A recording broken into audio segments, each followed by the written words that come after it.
Hola, ¿cómo están? Hola, ¿Todo bien, Ari? Hola, profe. sí, Hola, Barbie, ¿cómo andás? ¿Tenés la cámara desactivada? Bien. Sí, porque estoy comiendo. Ah, bueno, está bien.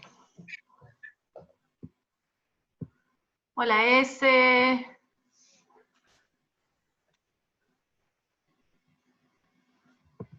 Hola, Gerby, ¿cómo andás? ¿Todo bien, Valen? Hola, profe. Sí, todo tranquilo. Te escucho re bajito. Sí, pasa que en sí debe ser el micrófono que tengo. Ah, bueno, no importa. Cualquier cosa, nos escribís por el chat. Viste que tenemos un chat acá en Zoom. Listo. Hola, Juli, ¿cómo estás? Hola, ¿cómo va? ¿Todo bien? ¿Todo bien? Hola, ¿Por chicos. suerte? Por suerte todo tranquilo. Bueno, me alegro. Ahí anoto quiénes están y los abandono, los dejo. Dale, tranqui. Vamos a Saludos. esperar igual unos minutitos a ver si se conecta algún compañero más. Bueno, yo anoto esto, los chicos son 4 los que están y... Al si se momento llega a son llegar 4 alguno, y si se conecta alguno más yo te mando un WhatsApp y te aviso, ¿dale? gracias. Chau, Buenísimo. chau, chicos. Chau, que andes bien, Juli. Bueno.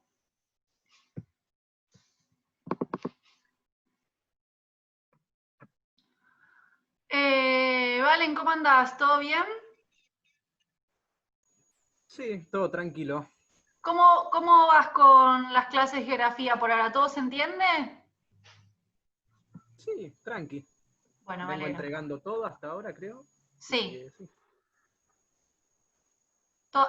Venís entregando todo y se viene entregando y se viene entendiendo todo. Perfecto. Bien, ahí se conectó Brisa. Vamos a esperar unos minutitos más. Bueno, la clase pasada estuvimos charlando sobre cómo era el sector agropecuario y cómo comenzaron las primeras agroindustrias, ¿sí? Que recuerden era el sector industrial que se dedicaba a la producción de productos, justamente, la puesta en valor de las materias primas provenientes del campo, ¿sí? Y lo trabajamos en el contexto del modelo agroexportador y también en el contexto del modelo de industrialización por sustitución de las importaciones, que como ustedes saben, tiene que ver con un estado de bienestar, un estado sumamente presente, un estado que tomaba muchas decisiones en lo que respecta a la economía, y habíamos visto cómo las políticas de Estado, tanto en el primer modelo como en el segundo, habían modificado. Los que estuvieron presentes en la clase, ¿se acuerdan más o menos como para hacer un paneo general sumamente veloz? Así 4 o 5 tips de cada uno de esos dos modelos. Gerby, vos también podés participar porque la clase pasada hicimos un poco repasito de esto, pero ya lo habíamos trabajado también en la dinámica de clases anterior. Cualquiera puede participar. ¿Se acuerdan? ¿Se animan a decir algo? ¿Podemos dividir aunque sean los dos modelos y cuál era el rol que tenía el campo en ambos modelos o modelos productivos? ¿Qué pasaba con el campo en el modelo agroexportador? ¿Qué rol cumplía?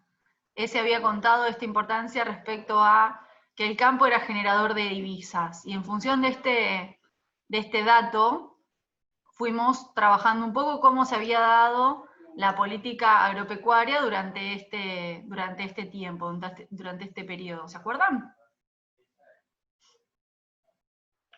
¿No? Están todos medio callados hoy. Bueno, yo les había comentado que durante el modelo agroexportador justamente fue el modelo o el momento de auge justamente del modelo del campo como espacio productivo, como sector económico preponderante, lógicamente, y que, como ustedes saben, en ese momento comenzamos a insertarnos en el mundo y a consolidarnos como un país periférico que, producto de esta división internacional del trabajo y esta dinámica de compra y venta a nivel mundial, ¿sí? En el mercado mundial, nosotros dependíamos de estos países centrales para la exportación de materia prima y luego la importación de los productos manufacturados, ¿sí? En base a esto, decimos que había un gran sector terrateniente, que eran quienes se encargaban de producir, y si bien el Estado tenía algunas políticas, justamente políticas públicas de injerencia, eran las menos, ¿sí? Justamente una de las cosas que más habíamos charlado en la clase pasada era sobre la inversión extranjera directa y cómo esta inversión, tanto en frigoríficos como en ferrocarriles, había permitido la expansión y la consolidación del modelo agroexportador en Argentina. Luego, el siguiente modelo, ¿cuál era? Dijimos el ISI, en la industrialización por sustitución de las importaciones. Ahí sí quiero que hablen ustedes, no se hagan los tímidos. ¿Qué pasaba con el campo en ese momento? ¿Qué cambia? ¿Qué se modifica en este sector económico? Los escucho.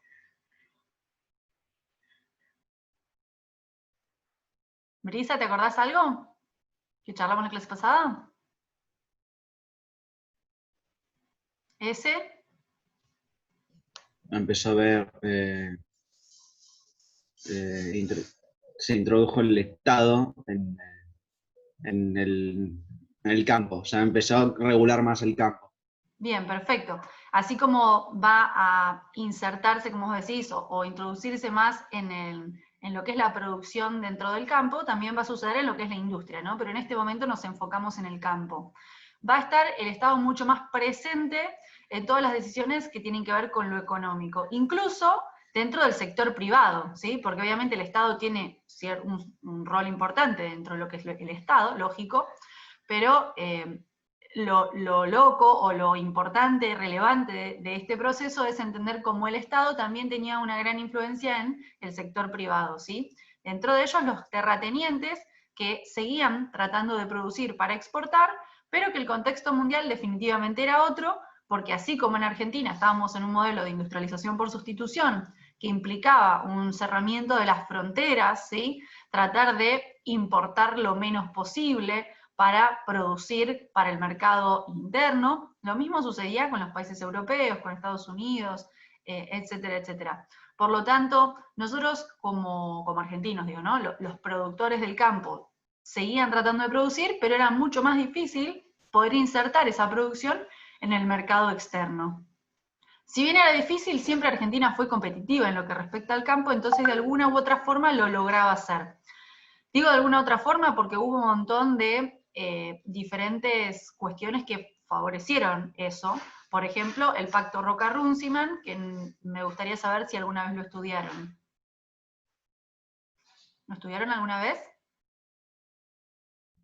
Sí. ¿Se acuerdan haberlo mencionado? ¿Recuerdan que era... A ver, Gerby. La cuota de exportación que tenía Argentina con Gran Bretaña, una cuota de exportación fija de... no me acuerdo si era carne solamente. Exacto, era para carnes, exactamente. ¿Qué es lo que sucedía? Piensen, tratemos de mentalizarnos. Estábamos en 1933, ya había sucedido la caída de la bolsa de Wall Street en 1929, ya había explotado la crisis mundial, producto de este fenómeno, y todos los países del mundo, principalmente donde siempre nos centramos, Estados Unidos y Europa, que son los que van a ir determinando las cuestiones económicas mundiales, van a cerrar sus economías. ¿Sí? Dentro de este cerramiento de economías, Europa, particularmente Gran Bretaña, lo que va a decir es, nosotros vamos a empezar a manejarnos económicamente únicamente con los países que son o fueron colonias nuestras. ¿Sí? Dentro de esos estaba Australia, ¿sí? O Nueva Zelanda, que van a ser países que van a empezar a vender los productos cárnicos a Gran Bretaña y nos van a sacar a nosotros de esa relación comercial que teníamos con ese país. Entonces, Argentina estaba frita si eso sucedía, porque como decía Gerby, gran parte de la cuota de productos cárnicos que nosotros exportábamos eran a Gran Bretaña, ¿sí?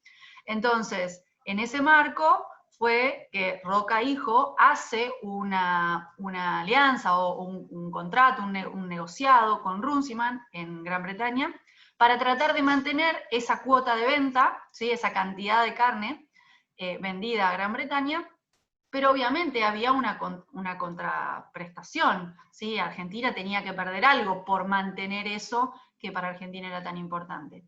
Y en ese sentido hubo un montón de cosas que cambiaron en Argentina o se consolidaron aún más, que tienen que ver con una mayor inversión extranjera directa, ¿sí?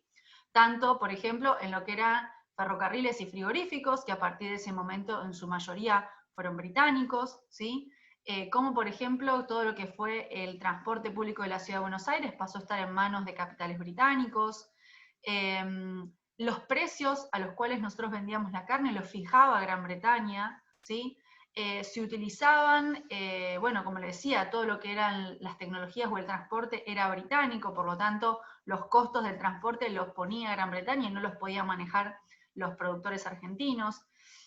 Entonces, obviamente, fue un tratado un poco desleal o en algún sentido poco beneficioso, pero hay que tratar de ponernos en contexto en 1933 y entender que veníamos desde 1880 hasta 1930, más o menos 50 años, en donde Argentina, su gran producción de riqueza provenía exclusivamente del campo, ¿sí? Entonces, así como el Pacto Roca-Runciman, luego fueron sucediendo otras políticas de Estado que trataron de mantener al sector del campo más o menos trabajando y más o menos en un contexto más o menos decente, ¿sí?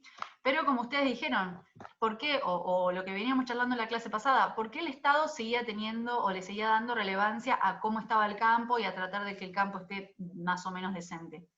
Porque, como decía ese, va a ser el sector que logre generar las divisas, es decir, generar los dólares que ingresaban al país para luego poder sustentar otros sectores económicos, ¿sí? Como en nuestro caso, en el caso argentino, lo que tenía que ver con la industria, ¿sí? Pensemos, más o menos 1930, fines de 1930, principios de 1940, yo les había hablado con el inicio del peronismo, va a comenzar el primer fenómeno en donde se va a Argentina a tratar de industrializar. ¿Por qué va a suceder esto? Primero que va a tratar de suceder este mismo fenómeno en toda Latinoamérica. Va a ser porque va a estar enmarcado justamente en este fenómeno de industrialización por sustitución de las importaciones. Es decir, tratar de importar lo menos posible, ¿sí? Obviamente, las materias primas nunca las importamos, siempre las producimos nosotros, pero lo que no producíamos eran productos industrializados. Entonces lo que Argentina necesitaba era dedicarse a fomentar la industria, ¿sí? Ahora, fomentar la industria no es armar 4 paredes y poner un techo y ya tengo una industria. No, requiere de gente capacitada y requiere sobre todas las cosas de un montón de maquinarias, ¿sí? Que Argentina no tenía, que Argentina no sabía producir. Entonces todo eso, ¿sí? Todas esas maquinarias, toda esa investigación de cómo desarrollar tecnología para que funcionen las fábricas, para que funcionen las industrias, Argentina lo va a importar de países centrales que sí tenían años y años de experiencia, porque ya desde el momento en que nosotros éramos agroexportadores, ellos ya se dedicaban a todo lo que tenía que ver con lo fabril o lo industrial.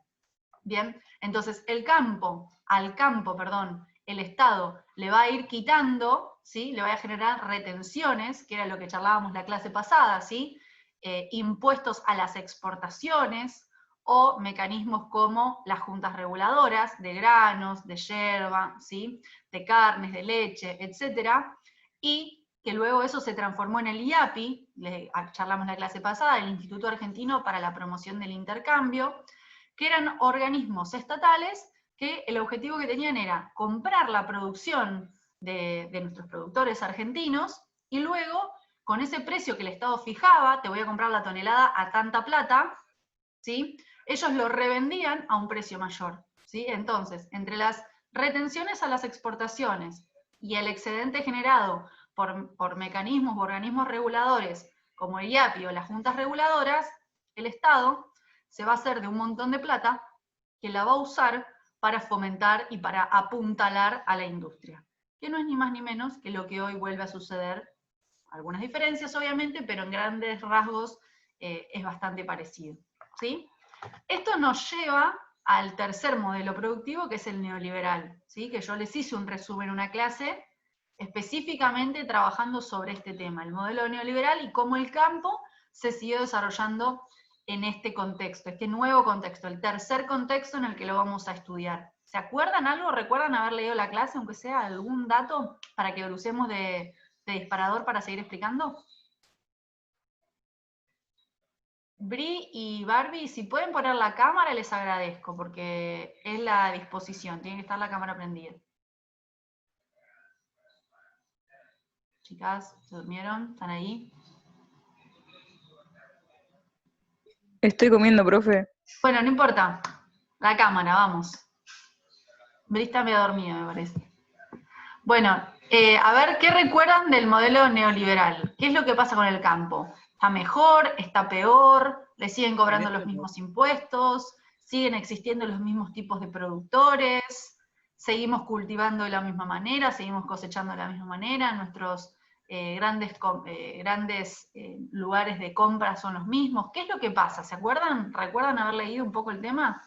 También charlamos sobre el proceso de sojización, de agriculturización, de pampeanización. ¿Se acuerdan algo de todo eso?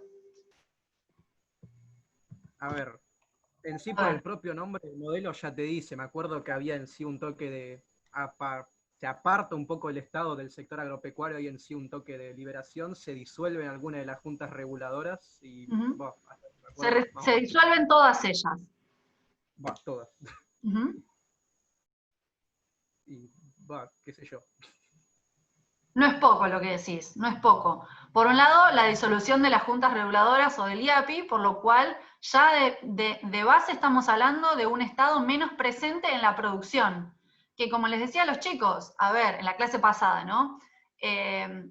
Obviamente el Estado tiene un rol protagónico en la economía. Lo complicado o lo que es alarmante es cuando el Estado se mete en cómo produzco, cuánto produzco, a cuánto vendo y a quién lo vendo, ¿no? Que es lo que pasaba en el modelo de bienestar, ¿sí? En el modelo neoliberal eso desaparece, es decir, el Estado no interviene y te dice a vos que sos el empresario, que sos el inversor, a quién le vendés, a cuánto vendés, dónde vendés o cómo vendés. Bien, empezamos con eso.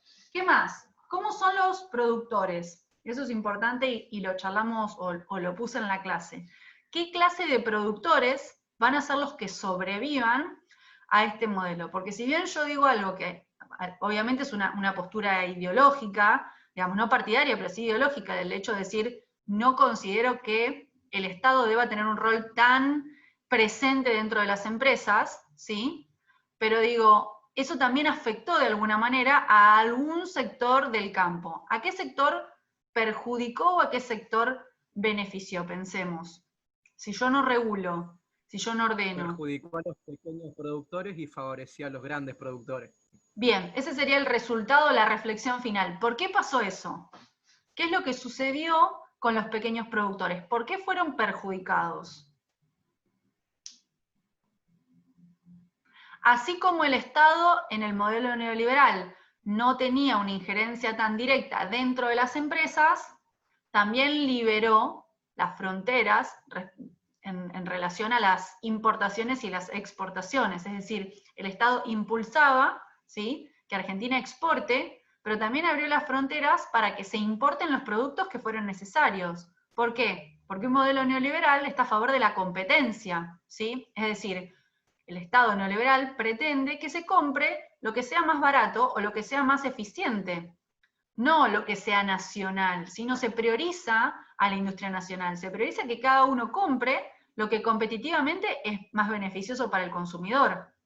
Entonces, en ese sentido, como ya no había una barrera en las fronteras, ¿sí? La barrera obviamente es abstracta, ¿no? No hay una barrera real, pero digo, la imposibilidad legal que había para importar años anteriores ya no existía, ¿sí? Y por lo tanto, un montón de cosas que se producían acá y que durante todo el modelo de bienestar y particularmente durante el peronismo había costado tanto trabajo generar a través de las industrias, que muchas eran eficientes, pero muchas, la mayoría no, ¿sí? Comenzaban a dejar de producirse acá, porque la gente priorizaba comprarlo de otros lados, ¿sí? Bien, y en ese sentido, no solamente se se perjudicó a cierto sector industrial, sino que también se perjudicó a cierto sector del campo. ¿Y por qué? ¿Qué se les ocurre? ¿Se acuerdan de la Revolución Verde que trabajamos el año pasado y que la trabajaron con Feurig también? Piensen, recuerden qué era la Revolución Verde. Recuerden que la Revolución Verde sucede a fines de los años 60, principios de los años 70. ¿Qué relación tenía la Revolución Verde con este nuevo modelo económico? ¿Se acuerdan lo que era la Revolución Verde? En sí, los grandes productores agrícolas que tenían, qué sé yo, un buen capital, tenían acceso a los productos transgénicos, al paquete tecnológico que vino con la Revolución Verde. Exactamente. Entonces, todos los diferentes mecanismos de producción, las diferentes tecnologías, los nuevos productos, como dice Gerby, transgénicos y otros que no eran transgénicos, pero que sí tenían ciertas modificaciones que hacían que fueran más eficientes o más rápida la producción, o lo que sea, o modelos de tractores más nuevos, o cualquier tipo de tecnología nueva, la va a poder adquirir en Argentina quien tenga el dinero para poder afrontar económicamente ese gasto, ¿sí? Entonces, hasta fines de los 60, todos los productores, del más grande al más chiquito, producían más o menos a través de las mismas lógicas, de las mismas dinámicas, ¿sí? Obviamente, los grandes productores tenían más cantidad de campo, tendrían más cantidad de peones, y los que eran más chiquitos tenían menos, pero en términos de cómo se hacía esa producción, era muy similar.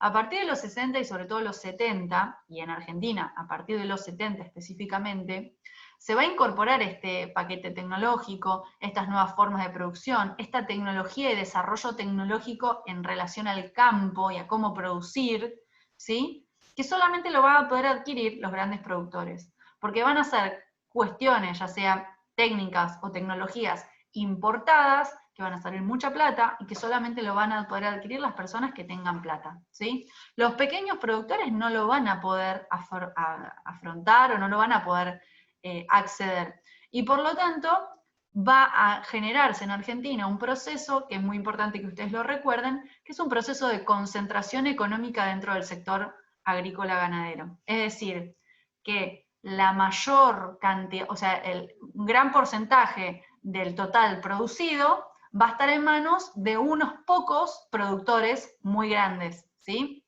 Entonces, más del 70% de la producción agropecuaria va a estar en manos de unos pocos grandes productores. Y el otro porcentaje en manos de un montonazo de pequeños productores que poco a poco van tratando de sobrevivir. Algunos con más éxito y otros con menos.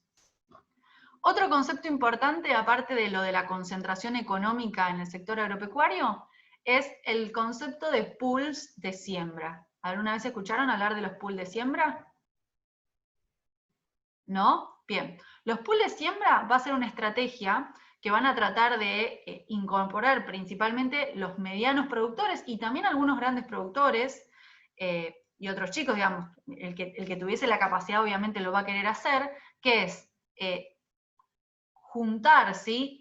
Aglutinar diferentes productores que quieren trabajar en sociedad, si tiene que ver con la cooperación y con el asociativismo, para de esa manera incrementar la cantidad de capital posible, ¿sí? Porque si yo tengo 5 pesos y vos tenés 5 pesos y el vecino tiene 5 pesos, entre los tres juntamos 15 y podemos comprar mucho más que si cada uno va con sus 5 pesos individuales, ¿sí? Entonces, lo que va a hacer el pool de siembra es tratar de incrementar el capital para hacer las inversiones en cuestiones vinculadas al paquete tecnológico.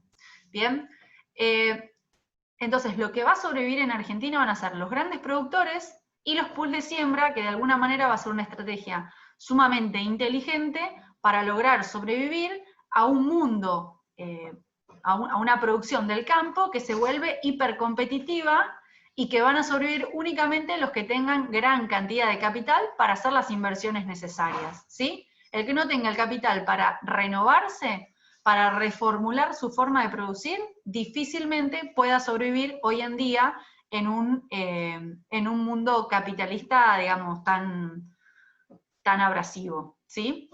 Entonces, eso va a ser algo importante para tener en cuenta en el neoliberalismo, cómo va a ser el campo, ¿sí? A partir de los 70 y particularmente a partir de los 90, que es cuando se consolida el modelo neoliberal en Argentina, esta va a ser la dinámica o la tendencia que vamos a ver.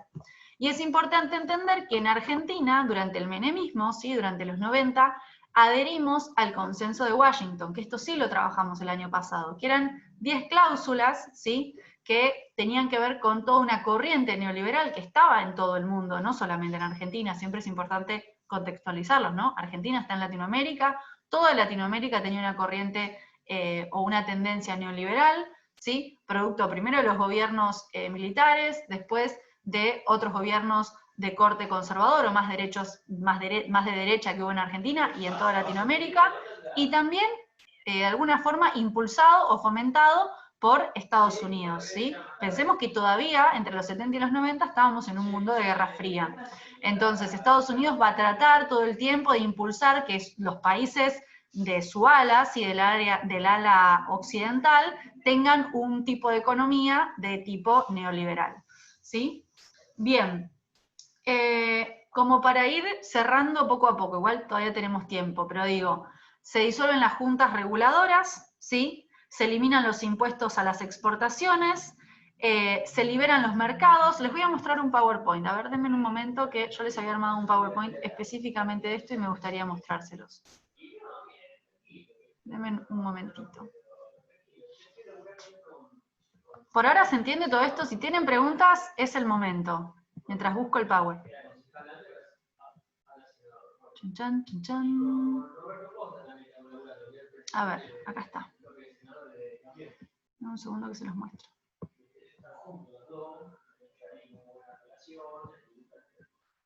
Share screen.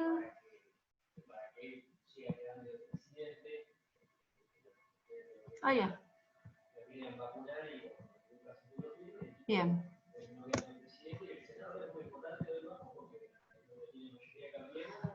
Díganme cuando están viendo ya el Power. Ahí se ve, ¿no? Sí, sí. Sí. Perfecto. Bien, esto es lo que nos compete a la clase de hoy. El campo argentino a partir de los años 90, para que nos demos una idea.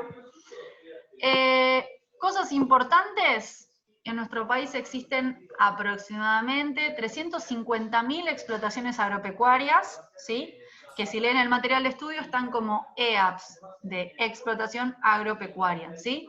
350.000 en toda Argentina, ¿sí? 350.000 espacios físicos en donde se dedican a producir, ya sea algún tipo de agricultura, algún tipo de ganadería, o se dedican a lo que es cuestiones forestales, ¿sí? Forestación, que también obviamente se venden para la producción de madera y otras cuestiones. Bien, ahora, estas explotaciones agropecuarias hay de todo tipo, porque hay de todo tamaño. Tenemos desde un tamaño muy pequeñito, como lo que es el autoabastecimiento, es decir, producir para satisfacer las propias necesidades y las necesidades de una familia o dos o tres, como si fuese una gran huerta, ¿sí? Lo que tiene que ver con los campos o las explotaciones que se dedican a la venta del mercado interno, que puede ser tanto regional, ¿sí? Por ejemplo, para que nos demos una idea, Sierra de los Padres, que abastece a Mar del Plata o a la zona de la costa, o tenemos otras que son un poco más grandes, como el cordón frutihortícola que está cerca de La Plata, que abastece toda la zona de La Plata y Buenos Aires, ¿bien? Y también tenemos otras zonas que son incluso más grandes, que abastecen a más provincias. Y después tenemos el tercer sector, ¿sí? Que es el de mayor magnitud, que va a ser las explotaciones agropecuarias que se dedican a la exportación, ¿sí? Hay productos en Argentina que son para el mercado interno y otros que son casi exclusivamente para exportación. Pero aparte tenemos, aparte de estos tres tipos que va a depender en función de la magnitud, del tamaño, tenemos las industrias asociadas. ¿Qué serían las industrias asociadas? Esto que hablábamos al comienzo. No solamente tenemos un sector agropecuario, sino que tenemos en Argentina un sector agroindustrial, que a mi entender es el sector que más tenemos que desarrollar, ¿sí? Porque, supongamos, ¿no? Trayéndolo a una escala local y un ejemplo nuestro. Si yo tengo, no sé, producción de harina, refinería de harina, no me voy a poner una gomería, me voy a poner una fábrica de pastas. ¿Por qué? Porque es el sector que yo manejo. Bueno, en Argentina pasa lo mismo. Si nosotros desde 1880, desde la conformación del Estado, nos dedicamos al sector del campo, no nos tenemos que dedicar a industrias que no son completamente ajenas, nos tenemos que dedicar a desarrollar industrias que no son familiares, que tenemos historia, que tenemos experiencia en esos aspectos. Entonces, tenemos una gran cantidad hoy en día, y podríamos tener incluso más, industrias asociadas al campo, ¿sí? Es importante estas industrias, disculpen, son importantes estas industrias, a ver cómo hago, no sé qué cagan, esperen. Porque representan el 30% de la mano de obra, ¿sí? de la mano de obra industrial argentina, la mano de obra vinculada al sector agroindustrial es el 30%. No es poco, es bastante, ¿sí? Bien. Ahora, ¿qué es un sistema agroindustrial? Porque nosotros hablamos de sector agropecuario y hablamos de sistema agroindustrial casi de la misma manera y no son sinónimos, ¿sí? El sector agropecuario es lo que veníamos diciendo, lo que tiene que ver con la producción o con la extracción de materia prima. El sistema agroindustrial es toda la cadena, ¿sí? Desde la extracción de la materia prima hasta la producción o la manipulación de estas materias primas para generar diferentes tipos de productos, ¿sí? Productos alimenticios.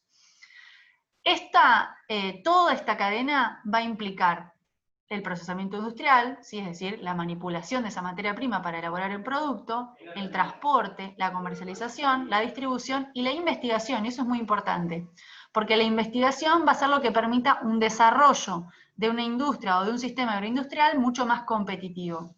Nosotros en Argentina, si bien producimos algunas cuestiones, generamos desarrollos tecnológicos en el sector agroindustrial, mucho lo terminamos adaptando, lo terminamos copiando, importando de otros países. Entonces, eso va a hacer que siempre estemos un paso atrás, ¿sí? Si nosotros podemos tener nuestro propio desarrollo tecnológico, vamos a ser nosotros la punta de lanza del sector agroindustrial del mundo, ¿sí? Sistema agroindustrial en el marco de la globalización o en el marco del neoliberalismo, ¿sí? Y es un poco lo que hablábamos al comienzo y el puntapié inicial que dio Erwin. Hay las características fundamentales. Un gran capital, ¿sí? Que se va a vislumbrar o que se va a evidenciar en los distintos eslabones de la producción, del procesamiento y la comercialización. ¿En la mano de quién? De grandes empresas, algunas transnacionales y otros capitales nacionales, pero de gran tamaño, ¿sí? Se va a caracterizar por eso. Gran cantidad de capital, que lo que va a hacer es concentrar esta famosa concentración económica. Y en el marco del neoliberalismo también va a haber un crecimiento de la cantidad producida. Recuerden que habíamos hablado de un modelo agroexportador, en donde se producía mucho, un modelo de bienestar donde se producía menos, porque, a ver, no porque se producía menos, pero se vendía menos porque las exportaciones estaban paradas, porque estábamos en un mundo donde cada país cerraba sus fronteras, donde teníamos que hacer tratados un poco complicados como el Roca-Runciman para poder seguir manteniendo ciertas cuotas de exportaciones, ¿sí?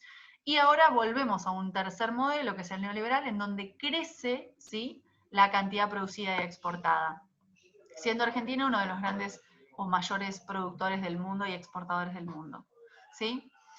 Bien, todas estas cuestiones se deben al neoliberalismo, ¿sí? Y para ir repasando lo que veníamos diciendo y ir cerrando la clase, a partir del 76 comienza este periodo en Argentina, a partir de los 90 se consolida. Como recordatorio, veníamos de un sector terriblemente intervenido, con las juntas reguladoras, con el IAPI, con los impuestos o las retenciones a las exportaciones, etcétera, etcétera.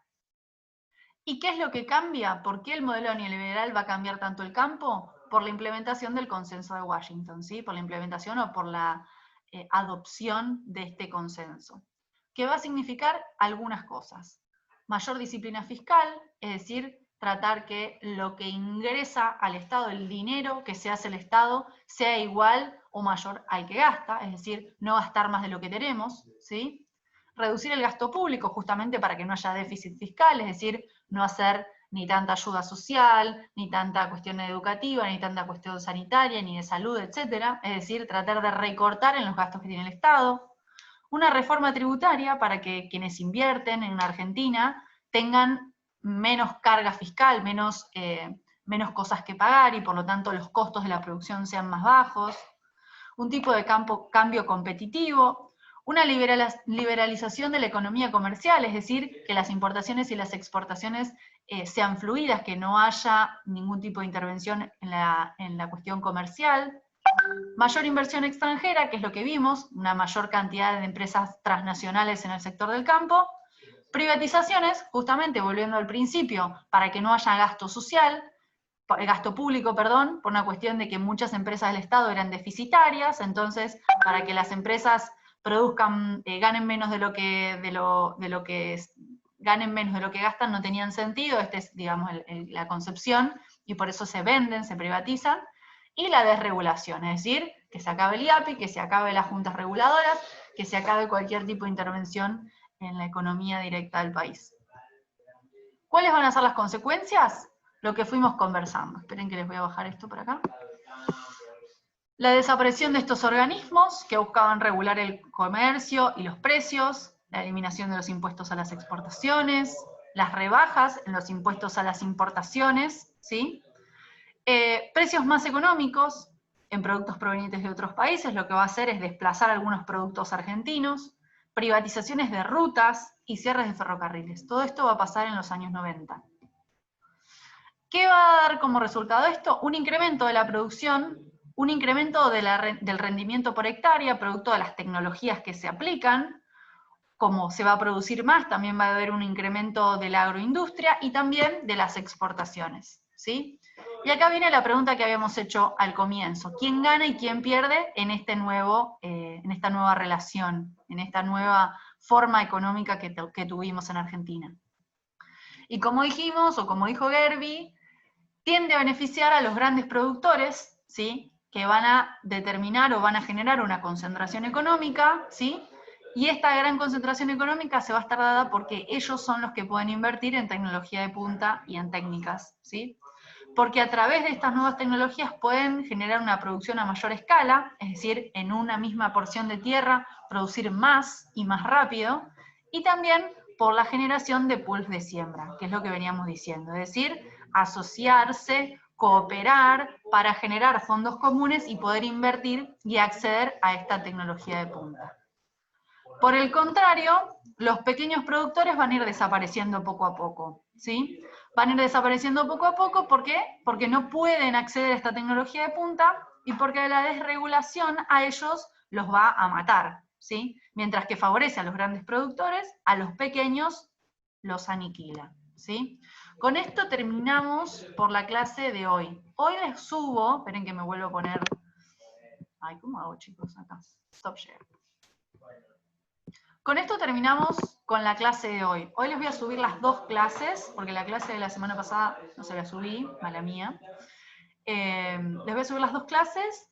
No tienen tarea todavía, tarea. Lo único que quiero que hagan es, de las dos clases, un punteo.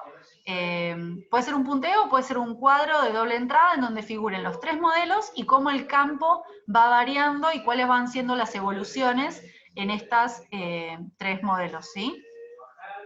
¿Se entiende? Igualmente yo les armo la consigna por escrito para que no queden dudas. ¿Alguna cosita? ¿Nos aburrí mucho? No, nada, todo bien. Bueno, me alegro entonces. Nos vemos el próximo martes en vivo y en directo más que en vivo. Y hoy les subo ya todas las clases y la pequeña mini tarea. Profe, arranca la clase de invierno. No les subo nada entonces. Mala mía. Bueno, tenemos vacaciones. Todos los días tenemos vacaciones técnicamente. No, por favor, eso no, que después nos retan. Bueno, les mando un beso, que anden bien, y bueno, igual les dejo la tarea para cuando volvamos a clase. Dale, Chao, listo. chicos, nos vemos. Terminen de estar. Chao.